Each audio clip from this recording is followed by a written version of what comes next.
Cette émission est une production de la télévision régionale des Moulins.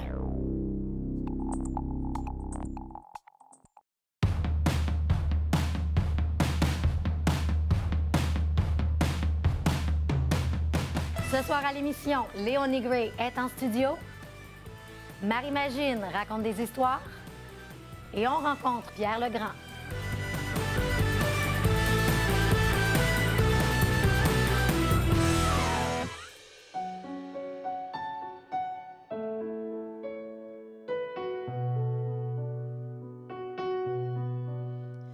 I stayed into the blue, the darkest shade of you, my love. You saw me growing up and crumble underneath the table. I was never young and wild, I would have been a lion, you know it. When did the healing start? When did you fall apart from me? I need you to understand. It was you, my burden. Welcome to the new age. We're starting up again. Are you ready? Kept showing you the door. When did you finally get to leave? You were dragging me behind so that you get to shine, and you know it. I'm no longer that child. This is my last goodbye. So please, I want you to disappear. It was you, my enemy. Oh my God, when did I grow up this much? Did I get to be enough? I've been putting myself down, hiding from the world around. Oh my God, tap into my potential, call me the greatest of all. No more putting myself down, reaching to what I've become. I wish you to be free. Go on and become somebody else. I don't need you to save me. It was from you I needed to be saved. Don't bother to try me. Go on and blame me for your mistakes. I don't need you to save me.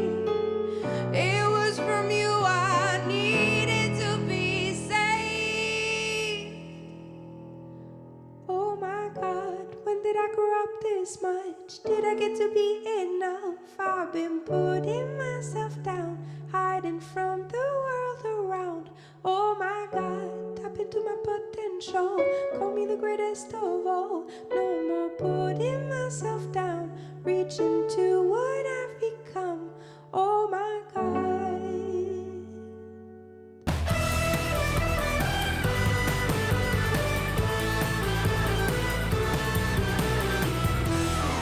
L'artiste invitée qu'on reçoit ce soir à Lézard-la-Naudière, c'est une artiste qui est en flèche montante et qui a su conquérir le cœur des Québécois, je vais dire ça comme ça, parce qu'elle connaît énormément de popularité. Elle sait manier très, très bien le soul, le jazz, le pop. Elle s'appelle Léonie Gray et elle est originaire de Lavaltrie. Allô, Léonie? Allô? Je disais que tu es en flèche montante parce qu'on te voit de plus en plus.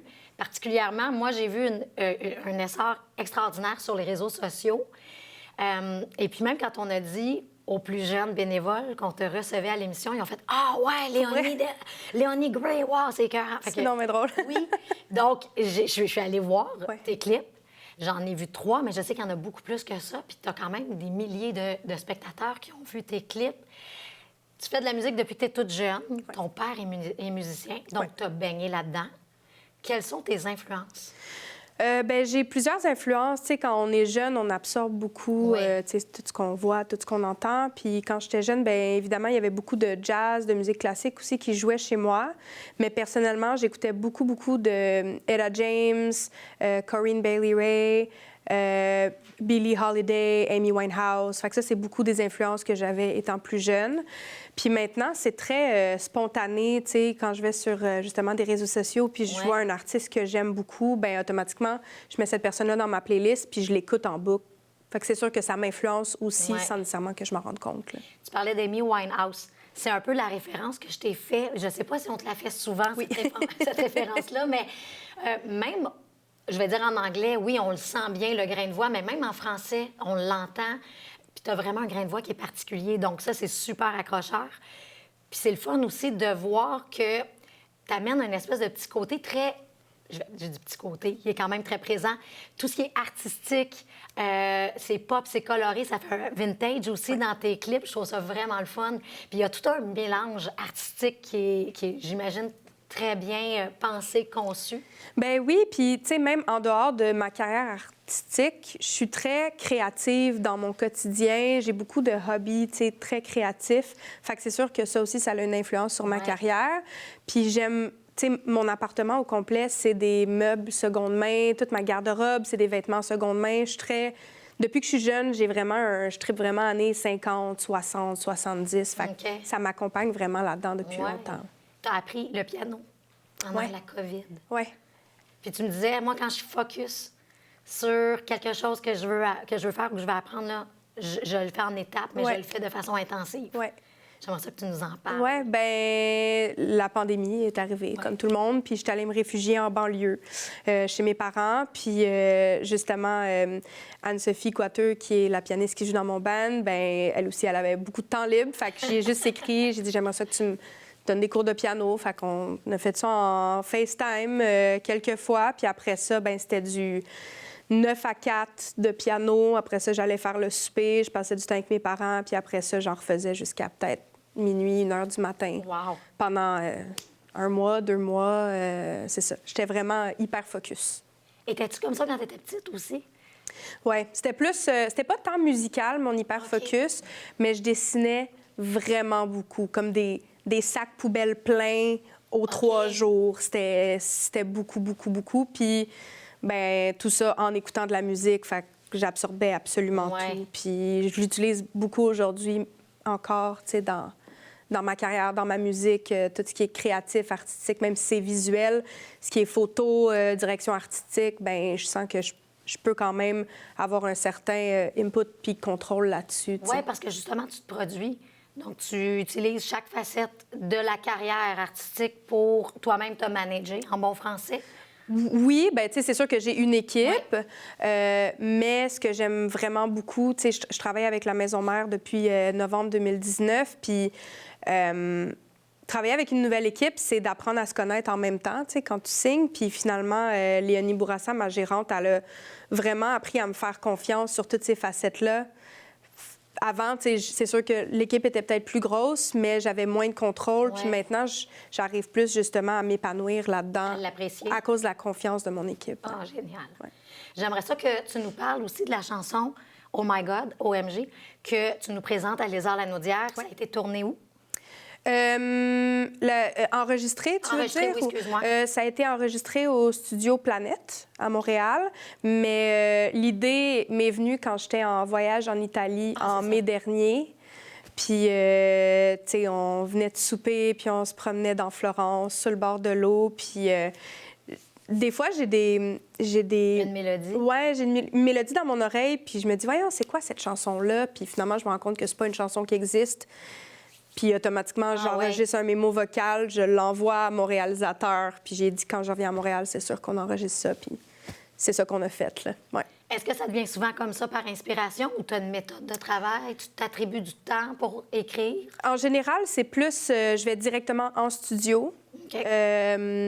puis avec des musiciens ou juste le réalisateur. Puis c'est souvent from scratch. On commence en studio, on monte ça, puis habituellement, au bout de 3 heures, on a une chanson qui est montée. Mais ça m'arrive des fois d'avoir comme une épiphanie Ouais. dans la douche, mettons, ou en train de faire mon épicerie, puis automatiquement, je l'enregistre sur mon cell. Puis la prochaine session studio, c'est sûr que c'est enregistré. Ah, c'est le fun. Donc, il y a déjà un album qui existe, qui s'appelle Où, qui est paru depuis 2022. Oui. Les gens peuvent aller écrire ça sur les réseaux sociaux ou encore tous les bons sites où on peut télécharger de la musique. Disponible. Il y a quelques clips, on le disait. Sinon, on peut te rejoindre ou te voir via les réseaux sociaux aussi, ton site Internet. J'ai pas de site Internet en tant que tel, OK. mais tu sais, Facebook, Instagram, c'est comme ma carte de visite. Ouais. TikTok, c'est vraiment là où je vais mettre peut-être plus de contenu vidéo, justement, style vidéoclip, beaucoup de petits contenus aussi un peu niaiseux, là. OK. Qu'est-ce qui s'en vient pour toi? Est-ce qu'il y a un nouvel album prochainement? Oui, Ah, cool. ouais, dans le fond, on a sorti l'album Who en avril 2022, puis en mai 2022, on commençait déjà... Ah oui, OK. Ouais, ben c'est ça, j'étais hyper focus sur faire de la musique. Fait que là, ça fait 2 ans qu'on travaille là-dessus, puis fin printemps 2024, il va y avoir un deuxième album. Ah, donc ça, c'est bientôt. Ouais. J'imagine qu'il va y avoir d'autres spectacles, mais comme c'est Oui. pas nécessairement annoncé... Il n'y a rien d'annoncé pour l'instant, mais on va Il y a avoir des un très beau printemps-été, début d'automne 2024. Léonie Gray, merci beaucoup d'être venue à Les Arts-la-Naudière. Merci. La lecture est essentielle pour enrichir son vocabulaire, approfondir ses connaissances et stimuler son imagination. Il est donc crucial, dès le plus jeune âge, d'offrir aux enfants un accès aux livres. Marie-Ève Grégoire a fait de cette mission sa passion en racontant des histoires aux enfants. Nous l'avons rencontrée à la bibliothèque de Sainte-Marie-Salomé. Bien là, ça veut dire que tu me connais un peu. Ah! Ce qui m'a amenée à devenir Marie-Magine, en fait, moi, j'ai une formation en petite enfance, éducatrice en petite enfance. Puis après plusieurs années à avoir travaillé dans ce domaine-là, j'avais besoin de renouveau, j'avais besoin de nouveaux défis et de me connecter aussi avec mes passions premières, le théâtre et l'improvisation.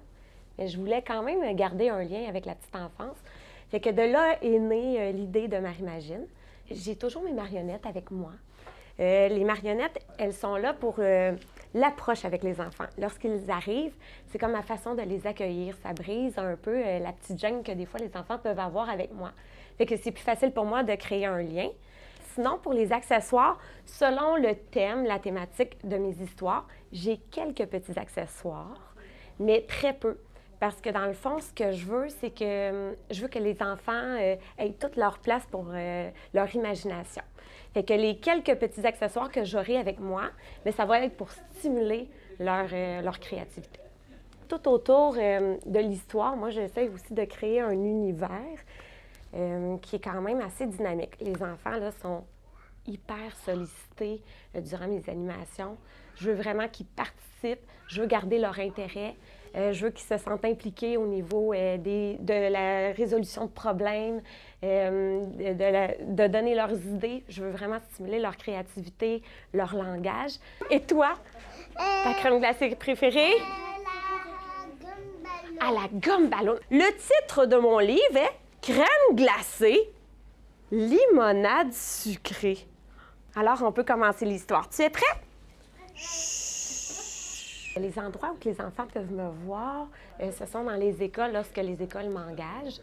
Sinon, dans les CPE aussi et dans diverses bibliothèques. Je fais un peu les bibliothèques ici dans la région. Je fais beaucoup les animations des grandes thématiques de l'année, comme l'Halloween, Noël, Saint-Valentin et Pâques. Mais sinon aussi, j'ai d'autres animations aussi qui sont offertes selon la demande des bibliothèques, bien sûr.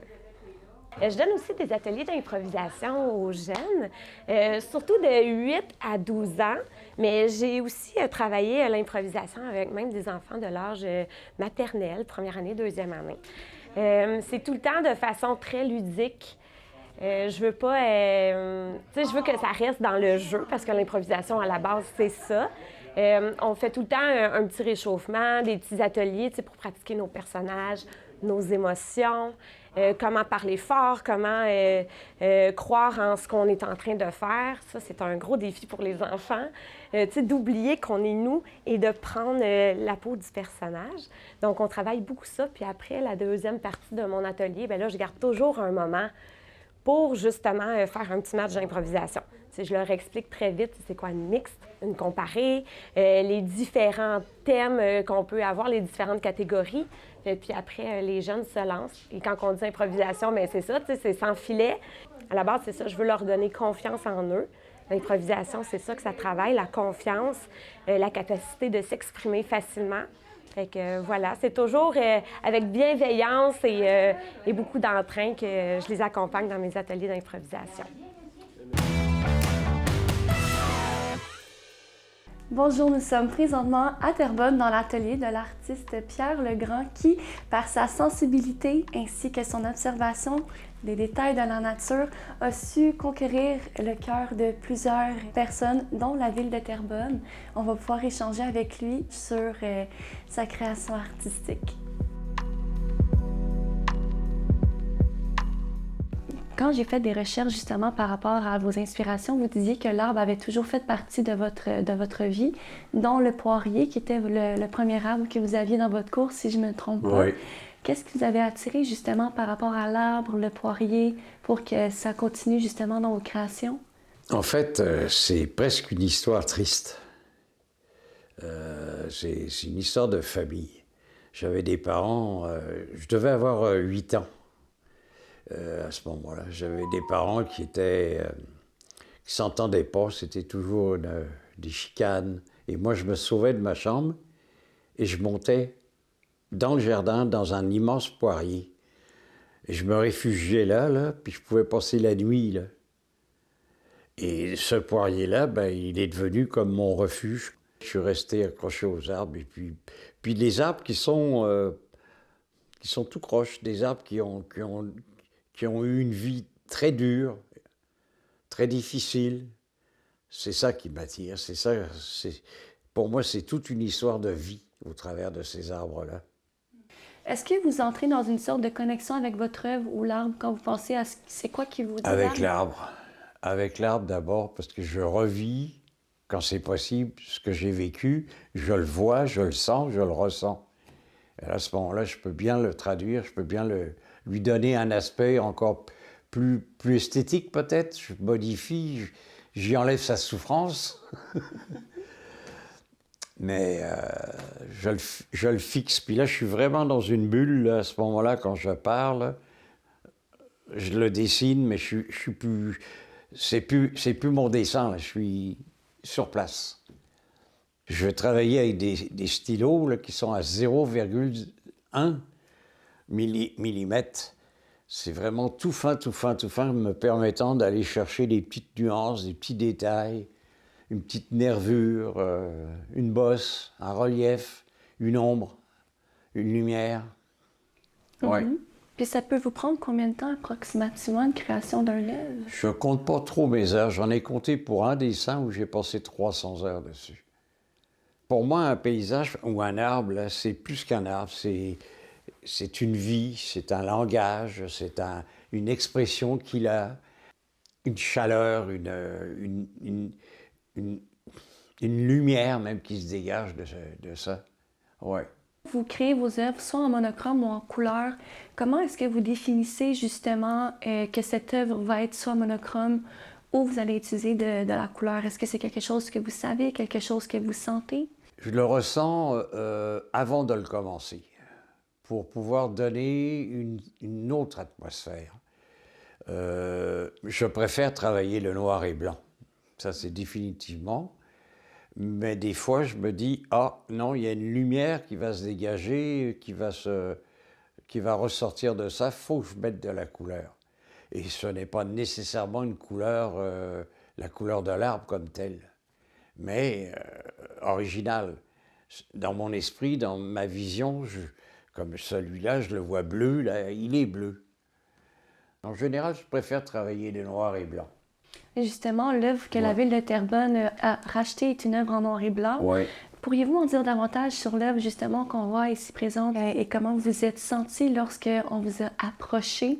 Comment ça s'est passé? C'est pas la première fois, c'est la quatrième fois qu'on achète. OK. D'une année à l'autre, ben, je me présente, je me dis, bon, ben, si on en choisit une, tant mieux. Si on en choisit pas, tant pis, c'est pas plus grave. Mais là, c'est ça. Cette année, on a choisi un dessin que j'aimais beaucoup, puis je ne m'attendais pas à ce que ça soit celui-là qui parte d'ailleurs, mais en tout cas. Vous étiez professeur avant. Ça serait quoi justement le mot que vous pourriez dire à des futurs élèves ou à des futurs artistes qui aimeraient commencer mais qui n'ont pas nécessairement confiance en eux, vu que vous avez vous-même une bonne relation avec vos élèves, il y en a qui ont eu du succès. Ça a été quoi vos mots les plus encourageants pour les aider à percer puis à continuer?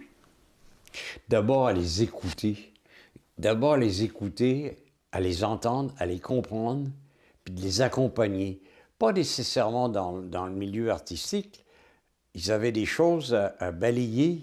Quand ils rentraient dans ma classe le matin, là, puis que la nuit avait été difficile, ils avaient vécu des moments difficiles, ils avaient le ventre vide. J'avais au fond de mon atelier, un très, très grand atelier, j'avais des tables et des fauteuils.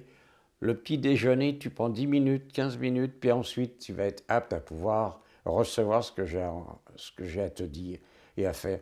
Mais en fait, moi, mes élèves, je leur disais tout le temps, j'en ai autant à apprendre de toi que moi, j'en ai à te faire apprendre.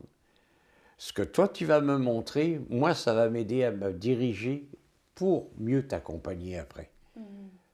Je suis resté 2 ans sans dessiner dernièrement, là. Un syndrome de la page blanche, mais sur une tuile, quasiment, ou, quasiment. Il me semble que j'avais plus rien à dire. J'avais fait le tour de mon moi-même. Et c'est avant Noël, cette année, je reçois un téléphone. Non, je reçois pas un téléphone, un message d'une personne qui a vu un dessin sur le site virtuel de Culture Lanaudière, puis qui me dit, je veux avoir des renseignements sur ce dessin-là. Quelle grandeur? Je lui donne la grandeur. Il est trop petit. Ça me prendra un dessin de telle dimension. Pouvez-vous me le faire? J'ai dit, ma chère madame, je ne travaille pas sur commande. Je ne peux pas travailler sur commande. Je l'ai fait avant, puis j'ai eu des mauvaises expériences, alors je n'en fais plus. Elle me dit, s'il vous plaît, nanana. J'ai fait un prix pensant qu'elle allait refuser. Elle l'a accepté.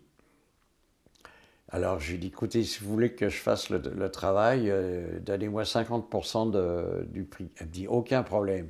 Bon, ben, j'ai dit, là, je me fais prendre à mon propre jeu. J'ai fait le travail, mais grâce à ce travail-là, ça m'a redonné le goût d'en refaire d'autres après. Il n'y a jamais rien qui arrive pour rien. Il faut croire. Puis d'ailleurs, ça a été une expérience inoubliable. La personne est venue chercher le dessin. Ici, il était sur un chevalet. J'avais mis un papier craft devant. Quand je l'ai levé, le papier, puis qu'elle a regardé le dessin, elle est restée quelques secondes sans rien dire. Puis là, elle est partie à pleurer. Là, ça a été un choc pour moi. Vraiment. Mm-hmm. Mais c'est beau quand même de voir que nos œuvres peuvent toucher quelqu'un. Oui. Et le plus gros remerciement qu'on peut avoir en tant qu'humain. Ça vaut toute couleur du monde.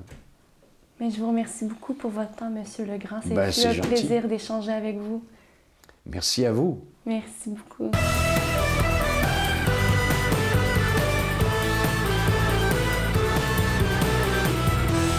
Bienvenue à notre capsule sur les divers départements du service de musique du Cégep régional de Lanaudière. Claudel Callender, bienvenue. Bonjour. Merci de nous accueillir. Enfin, merci de nous accueillir dans ton local. Professeur de chant classique. Oui. OK. Qu'est-ce que ça mange en hiver, un professeur de chant classique? Bien, ça essaie de donner des bases saines à des jeunes chanteurs pour qu'ils puissent chanter surtout longtemps. Quel que soit le style, que ce soit du classique, du populaire, je pense que l'important, c'est de donner des bonnes bases. Si on parle de l'opéra, évidemment, c'est souvent grand déploiement, gros orchestre, et surtout, on chante sans amplification. Ça, donc, ça demande une projection qui est plus intense, c'est quasiment Oui, c'est les Olympiques du chant, autrement dit. Il s'agit de chanter avec sa voix, là, sa vraie voix, et non pas essayer de se fabriquer une voix d'opéra. Et après ça, bien, c'est une question de voir si la voix a le potentiel de chanter de l'opéra ou non. Tu sais, il y a une autre question à ce niveau-là. Mais l'approche vocale ne devrait pas être différente. Puis, ce qui est important, je pense, c'est de faire passer l'intelligibilité du texte, c'est-à-dire ce que tu es en train d'exprimer, qu'est-ce que ça veut dire pour toi? Si ça veut rien dire pour toi, ça veut rien dire pour le public. Le public veut des émotions. Quand vous mourrez de nos amours, j'irai planter dans le jardin, fleur à fleurir de beaux matins, moitié métal, moitié papier. Les futurs étudiants qui regardent la capsule présentement, c'est quoi que tu aimerais qu'ils sachent avant même de s'installer dans ta classe qui fait que, ils ont compris? Qu'ils gardent un esprit ouvert. C'est-à-dire qu'ils vont apprendre des choses qu'ils vont devoir mettre en pratique éventuellement, mais de ne pas avoir d'a priori, d'avoir du chant classique, c'est ci, c'est ça. Là, bon.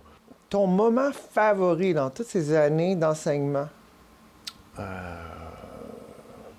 Bien, ça se passe souvent au récital de fin de session, à Noël puis à la fin de l'année. Des fois, tu vois des étudiants qui arrivent, ils sont un petit peu gênés, ils sont timides. Après ça, l'idée de performer devant un public, leurs parents, à Noël puis à la fin de l'année, ça les stresse beaucoup. Mais c'est quand tu vois un élève qui part avec peut-être, oui, quelques prises, il est un peu stressé, puis de le voir aboutir à la fin de l'année ou à la fin de la session, confiant, puis qui est content de sa performance, tu sais. Ça, c'est très... c'est à la fois réconfortant, mais c'est à la fois gratifiant pour un professeur. Dire, on l'a amené là. Après ça... Puis de voir qu'il est content ou elle est contente de son cheminement, tu sais, qu'ils ont appris quelque chose. Vous l'entendrez, vous l'abandonnerez, et vous les bras m'en seront grés. Mourrez de mort très lassée, que je la fasse.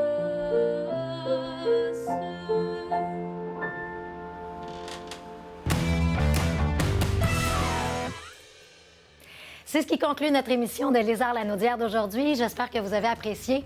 Revenez-nous la semaine prochaine pour une autre émission. Et je vous rappelle que d'ici là, vous pouvez toujours vous inscrire à notre infolettre et consulter notre site Internet, leTVRM.ca. Passez une excellente semaine.